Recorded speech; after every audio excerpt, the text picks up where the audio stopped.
We're over a month into the 2026 NBA season. We've already talked about every team's most disappointing player, most surprising player. Today, it's time to talk about every team's best player so far this regular season. And for a lot of these, it's not who you'd expect going into the year. And I was shocked to learn how many rookies I'm going to talk about here today. This rookie class is truly special. A lot of these rookies are the best players on their teams right now. And I'm not talking about every team's best player. Obviously, if you're talking about somebody on the Memphis Grizzlies, you're going to talk about Ja Morant. But this year, Ja hasn't been their best player. So let's start there with the Memphis Grizzlies. It's not Ja Morant, one of their max guys. It's not the other one in Jaren Jackson Jr. Ja is injured right now and he's been inefficient. Jaren Jackson Jr. does not look as motivated this year. I don't know if that's because he recently got the extension. Memphis isn't as good. No, I'm going with the rookie that was playing Division III basketball a couple years ago. Cedric Coward, the 11th overall pick in the 2025 draft, has definitely been the best Memphis Grizzlies so far through their first 15 games. He's averaging around 14 points, 6.5 rebounds, and about 3 assists a night. He's an efficiency god so far. Around 48% from the field,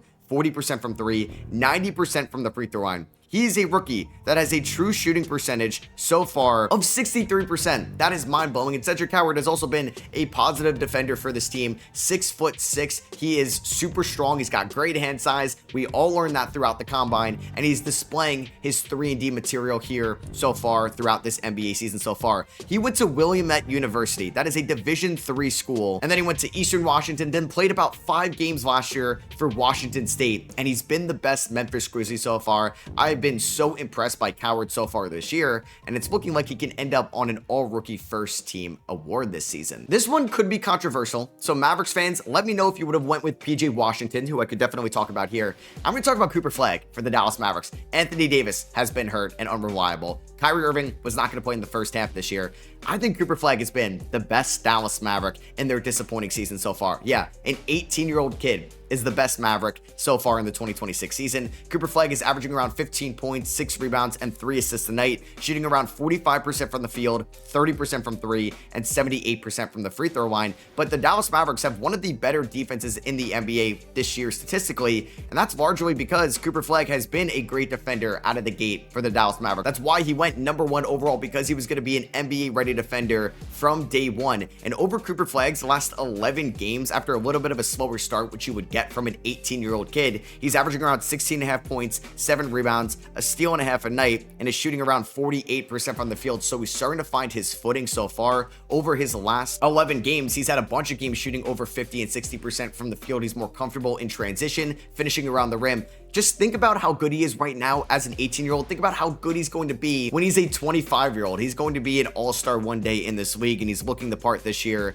for the Dallas Mavericks. He's going to continue to get better and better over the course of the year. He'll get better when Anthony Davis is back. He's going to get better when Kyrie Irving is back. And yeah, so far in the Southwest Division, 2 of the team's best players have been a rookie, and I almost went with a third. I almost talked about Jeremiah Fears or Derek Queen for the Pelicans. I am still going to talk about Trey Murphy, who I think's been objectively their best player this year, averaging around 20 points, 6.5 rebounds, 3 assists, 47% from the field, 38% from 3, and 94% from the free throw line. Like Cooper Flagg, Trey Murphy got off to a slowish start this year for the Pelicans, but over his last 10 games, he's been averaging around 23 points on 50, 40, 90 splits, really finding his footing as a #1 option. Once again, Zion Williamson has been banged up for this team, so I didn't want to really talk about Zion for today's video. He recently came back from that hamstring injury. And Zion's also kind of been disappointing this year. He's shooting just 48% on 2s, his bread and butter, because he is not spacing the floor whatsoever. So I do want to give some love to Derek Queen and Jeremiah Fears. These guys have been great for New Orleans out of the gate. And honestly, what Derek Queen did against Denver has to make you excited if you're a Pelicans fan, especially since they gave up their first round pick for Derek Queen. And this team isn't good, but Queen and Fears have been good. But I do believe Trey Murphy has been their best player so far. Pelicans fans, let me know if you agree with that or not. An easy one here for the San Antonio Spurs, it's Victor Wembanyama. Now, unfortunately, Victor Wembanyama has a left calf strain, and he's going to be sidelined for a few weeks, and that is a scary injury because calf injuries can maybe result in an Achilles injury, and you don't want to hear that word for your 7'3", 230-pound, 21-year-old franchise center. So through Wemby's first 12 games, he was playing around 35 minutes a night, averaging basically career highs across the board: 11 rebounds a game, 26 points a night, 3.6 blocks, 1.1 steals, 4 assists, shooting 50% from the field, a career high, 56% on 2s, 34% on 3s, 86% from the free throw line, getting to the line more because he's operating more down low in the paint like a 7'3" big man would, taking less threes than he did last year. And he's an alien. He's somebody that was going to compete for an MVP award this year. I have no idea if Wemby's going to miss enough games where he's not going to be eligible and he's not going to hit 65 games this year. But I do think all in all, Wemby has been the best Spur. Stephon Castle has stepped up for this team. De'Aaron Fox recently came back and stepped up. Hey, even Harrison Barnes has stepped up for this team this year. But yeah, this was an easy one. It's clearly Wemby. Oh man, this one was tough for the Houston Rockets. I was going back and forth. Is it KD or is it Alperen Şengün? I went with Alperen Şengün as the best Houston Rocket so far this year. You could definitely make an argument for Kevin Durant, given what he's done in the clutch for the Houston Rockets, but honestly, Alperen Şengün has shown up in the clutch this year as well, against the Milwaukee Bucks, against the Orlando Magic, against the Dallas Mavericks. He has stepped up when it has mattered the most. He's averaging 23 points, 10 rebounds, and 7.5 assists this year. He's almost doubling his assists from last year, and he was an all-star in 2025. Oh yeah, he's going to be an all-star in 2026. We talked about it ad nauseum all offseason long, how much momentum Şengün had from last year's season to what he did for Team Turkey in the Eurobasket, what he was doing in the preseason. And he's also just shooting just a casual 45% on threes on about 3 attempts a night. He's shooting 49% from the field, around 50% on twos, a dominant post player inside. I think is a solid enough defender as well, and has built up a really nice two-man game with Kevin Durant. You could also talk about for this video, but I wanted to give love to the homegrown star down in Houston. I think for the Charlotte Hornets, this is an easy one. It's clearly another rookie. It's Con Knueppel. So that is 3 rookies we have talked about, Flagg, Howard, and Knueppel so far as their team's best players. And I've only talked about 6 teams so far. Con Knueppel has been the guy this year for the Charlotte Hornets. And in my opinion, if the season ended today, which it won't, but if it did, Con Knueppel would be my Rookie of the Year winner. He's averaging around 18 points, 6 rebounds, and 3 assists for a 20-year-old rookie for a team that's lost its best player to some games with an ankle injury in LaMelo Ball, who lost Brandon Miller once again with a shoulder injury, that's had a plethora of injuries this year, and Con Knueppel looks as advertised. He's an elite three-point shooter. 40% on threes on around 8 attempts a night. He's an elite free throw shooter. He's great at getting to the rim. He knows his spots on the floor to get wide open and get the best quality looks. He knows his limitations on defense. This guy plays hard, gives you 100% effort every single play. And he's probably not going to be an all-star this year, but if there was ever going to be a Charlotte Hornet to make the all-star game in 2026, I think Con Knueppel deserves some consideration to make that. He's been an absolute stud for Charlotte so far. I'm not going to say it's Con's team going forward, like move over LaMelo Ball, but I'm feeling confident about Con Knueppel's future here in Charlotte, and he's definitely somebody they're going to continue to build around. I'm excited to see just hopefully a decent sample size this year with Con, LaMelo, and Brandon Miller. The Miami Heat's best player this year was somebody they basically got for nothing in the offseason.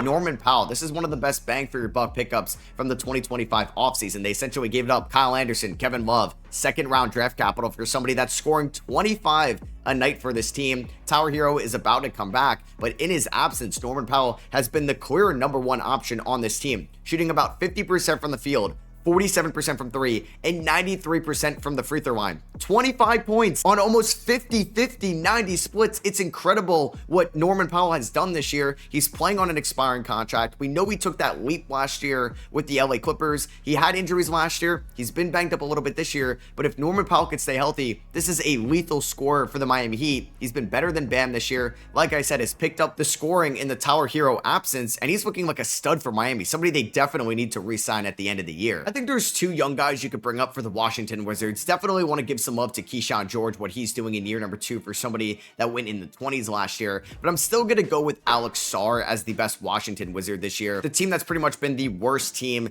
in the NBA this year, but Alex Sarr is taking real strides in year #2, 18 points, 8 rebounds, 3.5 assists. He's shooting 52% from the field, 35% from 3. He's looking better and better as a shot blocker and a rim protector for the squad, and he's athletic enough and agile enough where he can guard on the perimeter. He can guard extremely well in transition. He looks a little bit stronger down low. Last year, Alex Sarr shot about 45% on twos. This year, that's up to 56%. I love to see that from somebody that went #2 overall in the 2024 draft. He is still just 20 years old. He played in the NBL before coming to the NBA. He's not in a great winning environment right now, but he's showing why he could be the franchise player in Washington for years to come, and just beats out Keyshawn George, in my opinion, as the best Wizard so far this year. For the Atlanta Hawks, it's clearly Jalen Johnson. Trae Young was off to a disappointing start this year, and Trae Young gets off to slow starts and he gets better and better as the season goes along, but he suffered a knee injury, which is going to keep him out for a couple weeks, and Jalen Johnson has stepped up right now as the #1 option for the Atlanta Hawks, who are playing some great basketball as of late. Jalen Johnson is averaging around around 22 points, around 10 rebounds, and 6.5 assists a night. He recently just had a 31 point, 14 assist, 18 rebound triple-double with 7 steals against the Utah Jazz last week. He's shooting 57% from the field,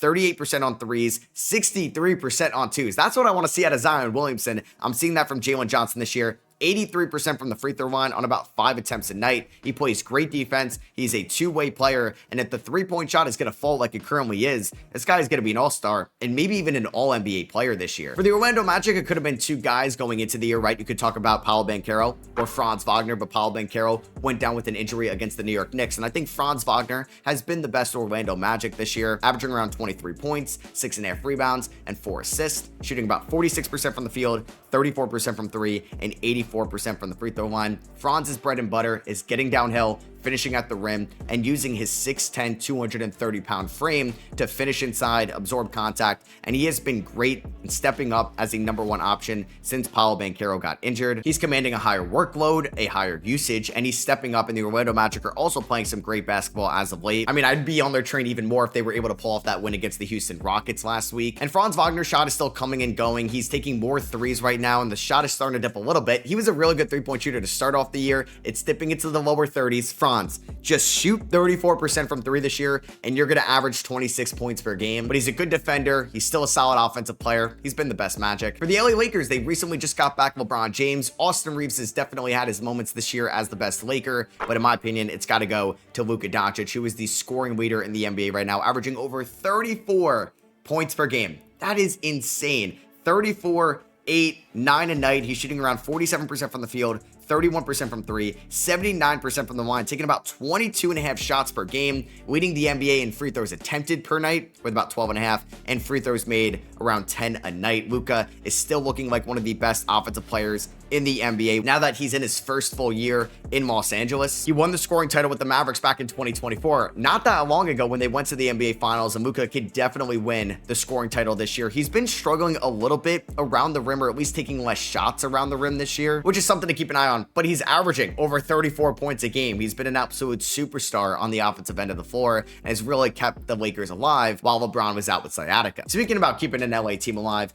James Harden has been the LA Clippers. Now, the Clippers are not winning a lot of games, and they need to win some games if the NBA wants to have some parity for years to come, because the Oklahoma City Thunder own their first round pick. If this Thunder team wins it all again, goes back-to-back, and adds a top 5 pick in the draft, the league is screwed. The Clippers are multiple games under 500 right now because Kawhi is dealing with some ankle injuries, and Kawhi was dealing with some injuries last year at the start of the year. Harden and Norman Powell stepped up. What's different about this year from last year? They don't have Norman Powell right now to be a nice co-star to James Harden, but Harden has been a #1 for this team. 26 points, 6 rebounds, 9 assists a night for the LA Clippers. He's still getting it done at 36 years old, shooting about 38% from 3, 92% from the free throw line, and 44% from the field. He's been so much better this year than last year, and he was an all-star last year. He finished 10th in MVP voting. He's turning the ball over a little bit less. He's playing better defense, in my opinion, at least as good of defense as you can get out of somebody that's 36 years old. Harden is definitely an all-star right now, and without him, the Clippers might be like a bottom 3 team in the NBA. An easy one here for the Golden State Warriors. I was ready to say that he's maybe not a top 10 player anymore. I think I'm wrong. Steph Curry has still been the best Golden State Warrior, who's dealt with an illness this year and some ankle issues, but he's still averaging 28 points per game. Steph Curry, no longer part of Under Armour, has been one of the best offensive players in the league at 37 years old. He's going to be 38 in March. He's shooting 46% from the field, 39% from 3, 91% from the free throw line. He still has so much gravity on the offensive end of the floor where he's just going to get his teammates open looks by basically doing nothing because the opposing defense has to respect him so much. And we could see this Warriors offense really crater when he's out or not on the floor. They're going to go as far as Steph can take them this year. Definitely been the best Warrior. The Sacramento Kings have been an absolute disaster this year. Like, I was this close to saying Russell Westbrook has been their best player, which is just not what you want to say in the year 2025. I do think Zach LaVine, though, has been a little bit better than Russ and has been their best player so far. About 21 points, 3 rebounds, 2 assists a night, shooting 50% from the field, 40% from 3, and almost 90% from the free throw line. But the Kings are almost 10 games under 500 right now. They've been such a disappointing team this year. They've been one of the worst teams in the league. They can't play defense. They can't coexist offensively right now. And honestly, I think Zach LaVine is going to be off this team after the deadline. I think Keon Ellis could be off this team. Schroeder, Malik Monk, DeMar DeRozan, Russell Westbrook. These guys might not even be Sacramento Kings in March, but Zach LaVine has been their best player so far, which is nice because I do think he's showing that he has at least some type of trade value out there. And for the Phoenix Suns, it's an easy one as well. Shout out to the Phoenix Suns this year, definitely exceeding expectations for me going into the year. Jordan Knott has gotten the most out of this team with an injury to maybe their second best player in Jalen Green, but their best player, Devin Booker, has looked the part this year. 28 points, 7 assists, 4 rebounds a night, shooting about 50% from the field, 35% from 3 on about 5.5 attempts a night, and is shooting 90% from the free throw line, getting to the line a bunch. He's finding his teammates, commanding this offense, has looked solid in the clutch for the most part this year, outside of a few possessions. He's the franchise guy in Phoenix, and he's looking like that this year. A very similar player to Devin Booker, Donovan Mitchell has been the best Cleveland Cavalier so far. The Cavs have had an up and down start this year. They've been mostly without their starting point guard in Darius Garland, but Donovan Mitchell looks like an all-star starter. He looks like an all-NBA player this season, averaging around 30 points per game. That's not easy to do. About 4.5 rebounds, 5 assists, and he's been playing through some injuries this year as well, which is forcing him to take a ton of threes. He's taking about 10 threes a night, which would be a career high, and just shooting a casual 38% from 3, 50% from the field, 83% from the free throw line. Even with the injuries, he's still getting to the line at a career high 7 times a night. And without him, the Cleveland Cavaliers would not be a good team this year whatsoever. Donovan Mitchell still looks like a star in this league going into year number 9, but a team that's been better this year record-wise than the Cleveland Cavaliers, the Detroit Pistons, the top of the Eastern Conference right now, largely because of their franchise player, Cade Cunningham. Now, you could definitely give some love to Jalen Duren, who's at the top of the most improved player conversation right now, but Cade Cunningham also looks like an all-star starter this year. It's going to be a fun Eastern Conference race. Cade is averaging around 27 points this year, 10 assists, 5.5 rebounds. The efficiency maybe isn't where you want it to be, but he gets to the line a ton. He plays such good defense right now for a franchise point guard, and he just wants to win out there for the Detroit Pistons. He just signed a signature shoe deal with Nike as well. That doesn't make you your best player, but things are going well for Cade Cunningham and the Detroit Pistons right now. So for the Milwaukee Bucks, it is obviously Giannis Antetokounmpo, who's having another MVP-like season here in year number 13. He's averaging 31 points, 11 rebounds, 7 assists on the year, shooting 63% from the field, while also still playing great defense for Milwaukee. And you can still notice Milwaukee struggling when Giannis is currently hurt, because he has been dealing with a groin injury this year. It is kind of crazy when you look at just Giannis's career from 2018 to where we are in 2026. You can make an argument he could have 6 MVPs if he played in any other decade, but he may only end up with 2 MVPs, given that he's playing simultaneously with Nikola Jokic in Denver and Shai Gilgeous-Alexander in Oklahoma City. Over the last 5 years, he's had 5 top 4 MVP finishes. It definitely feels like Giannis is on his way to getting another top 3 or 4 MVP finish here in 2026. I mean, has AJ DeBanza been the best Indiana Pacer so far? But if we have to pick somebody, it's definitely Pascal Siakam in my opinion. He's been like the only Pacer that hasn't really been hurt this year. He's averaging 25 points per game, 7 rebounds, and 5 assists a night, shooting pretty well from the field, 46% from the field, 35% from 3, just trying to operate as well as he can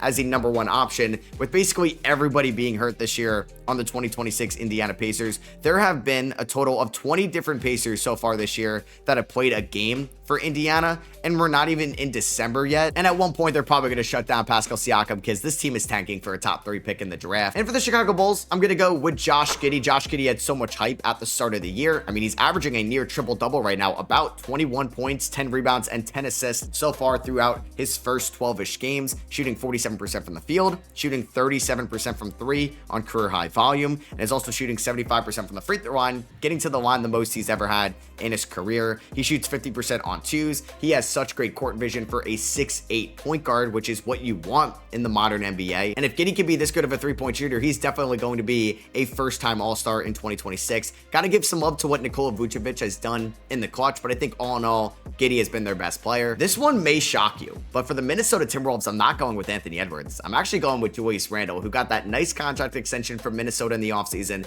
and looks the part in his second full year in Minnesota. 25 points, 7.5 rebounds, 6 assists a night for Julius Randle. 52 from the field, 37 from 3, and 83% from the free throw line. He's also played every single game for the Minnesota Timberwolves so far. Anthony Edwards has missed a little bit of time this year, and they're both averaging around 25 points per game, but Randall's been more efficient. He's also been a better passer, a better rebounder, maybe not as good of a defender, but I think has kept the Timberwolves alive this year. They have one of the best offenses in the league, largely in part due to what Julius Randle has done this year for Minnesota. It's an easy one here for Denver. It's obviously going to be Nikola Jokic, who in my opinion opinion, is the MVP right now. Just putting up absolute video game numbers yet again. Just, you know what, a 29 point, 13 rebound, 11 assists a night, triple-double, shooting 64% from the field. 64%. He shot 57% from the field last year, 64% this year, just 40% on threes on about 4.5 attempts a night. He's shooting 86% from the free throw line, leading the NBA in rebounds and assists. That's also insane. Those are video game numbers. And he's averaging near 30 points a night for the 2-seeded Denver Nuggets. I think we're on pace to do another insane MVP race between Shai Gilgeous-Alexander and Nikola Jokic. And speaking of Shai Gilgeous-Alexander, he has been the best Oklahoma City Thunder so far. Jalen Williams has been out at the start of the year for Oklahoma City. It doesn't matter. They've been the best team so far this year, 100%. It's looking like they can go back-to-back. Shai could win another scoring title. He's averaging around 32 points per game, 6.5 assists, and 5 rebounds a night. He's also barely playing in the fourth quarter because OKC is just blowing everybody out. They have the best defensive rating, they have the best net rating, and they have a top 10 offensive rating as well. Shai's shooting 53% from the field, 38% from three, 90% from the free throw line on about 9 attempts a night. He's such an elite mid-range shooter, and if he played more in the fourth quarter, he'd probably be averaging 35 right now. A player in Utah is shockingly averaging close to 30 points per game. Lauri Markkanen of the Utah Jazz. Yeah, Lauri had a ton of momentum like Şengün this offseason for what he was doing for Team Finland in Eurobasket, and that momentum has carried over. Lauri lost a lot of trade value over the last 2 years, in my opinion, in Utah after his breakout year in 2023, but he's regained all of that back this year in 2026,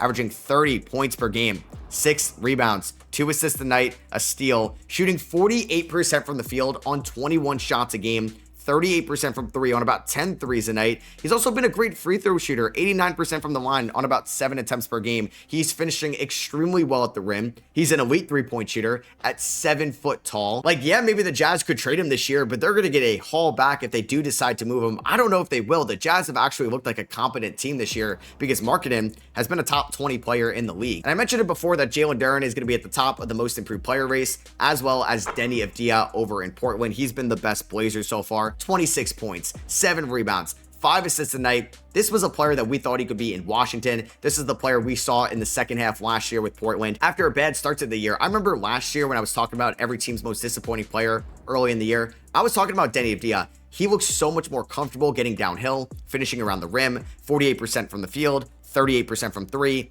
83% from the free throw line. He is great finishing down low, finding the guy in the corner, and he is the engine of this Portland Trailblazer offense this year. And like I said, could end up as the most improved player. Easy one here for the Boston Celtics. Jaylen Brown has stepped up as a #1 option with Jason Tatum on the shelf. Jaylen Brown this year is averaging around 27 points, 5 rebounds, and 4 assists, shooting 50% from the field, 35% from three. While the Celtics have actually looked somewhat competent this year, they're not tanking as much as like Indiana right now. They're top 10 in terms of net rating in the 2026 season. And there are a lot of question marks if Jaylen Brown can handle that workload this year. Yes, he can. I think Peyton Pritchard has struggled at times. Derek White has struggled at times. But with Jaylen Brown having a near 36% usage rate, like that being crazy, and him putting up 27 points on good efficiency, he's looking like a true #1 option this year. He just has to figure out the hairline spray. For the 76ers, it's an easy one as well. Tyrese Maxey has 100% been their best player. When you're talking about some of the best guards in the East this year, Cade, Donovan Mitchell, Jalen Brunson, and Tyrese Maxey are in that combo. Maxey's averaging over 30 points per game this year for the 76ers, 8 assists, 5 rebounds a night, 46% from the field, 42% from three, 88% from the free throw line, all while averaging the most minutes per game in the NBA right now, 40 minutes a night. It's not even December yet, and he is getting ran into the ground by Nick Nurse because they have no other option. When he is off the floor, nobody else can really create their own shot right now. And Tyrese Maxey looks like the star player for the Philadelphia 76ers that gives them 100% effort every single night, that plays and that is healthy most of the time, unlike Paul George and Joel Embiid, their other max contracts. And Maxey is definitely looking like an all-star so far. For the New York Knicks, I'm still going to go with Jalen Brunson, who just came back from his ankle injury. It was actually an obvious one. Karl-Anthony Towns has been good, but not great this year for New York. Jalen Brunson has looked like an all-star guard yet again. 28 points, 6.5 assists, 3.5 rebounds, 47% from the field, 36% from three, and 85% from the free throw line. He has looked so good as a passer this year. I know it's not resulting in more assists than he had last year, but he's really finding his guys in this Mike Brown offense. And he's just done this every year for the last 4 years. I know this just may be the norm. Like, you don't really hear too much about what Devin Booker is doing or Donovan Mitchell because these guys just keep doing it year in and year out. And that's what Jalen Brunson is doing right now. He's going to be another all-star in 2026. I mean, one of the more impressive players this year for the Brooklyn Nets, Michael Porter Jr., by far and away their best player. I mean, they have not looked good this year, but they would actually maybe look like the worst team of all time if Michael Porter Jr. wasn't out there. 24 points, 7 rebounds, 3 assists tonight, 47% from the field, 36% from 3, and 86% from the free throw line. Michael Porter Jr. has handled the load of a number 1 option in Brooklyn, taking about 18 shots a night. He's playing around 33 minutes a game. I mean, the Nets haven't been in a ton of games this year. We all knew they were bad and they were tanking, but Michael Porter Jr., going into the year, I didn't really think had any trade value whatsoever. I think he's actually earning up some trade value in Brooklyn. And last but not least, we're going to talk about the Toronto Raptors, one of the hotter teams in the NBA right now. You can definitely bring up 2 different guys, Brandon Ingram or Scotty Barnes. I'm going to go with Scotty Barnes. Yes, Brandon Ingram has maybe been a better pure scorer, but I think when you talk about everything, I got to go with Scotty Barnes for what he's doing as a passer, as a defender, as a rebounder. He's just been a great all-around player this year for the Toronto Raptors, a team that could end up having 2 All-Stars. Scotty Barnes could not knock down a 3 in the preseason. I was a little bit worried after a down 3-point shooting season last year. The shot diet has been a lot better here in year number 5, shooting around 38% on 3s, 53% on 2s, over 80% from the free throw line. Like I said, has been a good passer, defender, and rebounder, and averaging close to 20 points a night. So that is going to be it for me. I hope you guys did enjoy. If you did, I'd appreciate you dropping a thumbs up. Let me know down below, did you agree with any of these? Did you disagree? Would you change it for your favorite team? Let me know. Subscribe for more content like this. I'll catch you on the next one. Peace.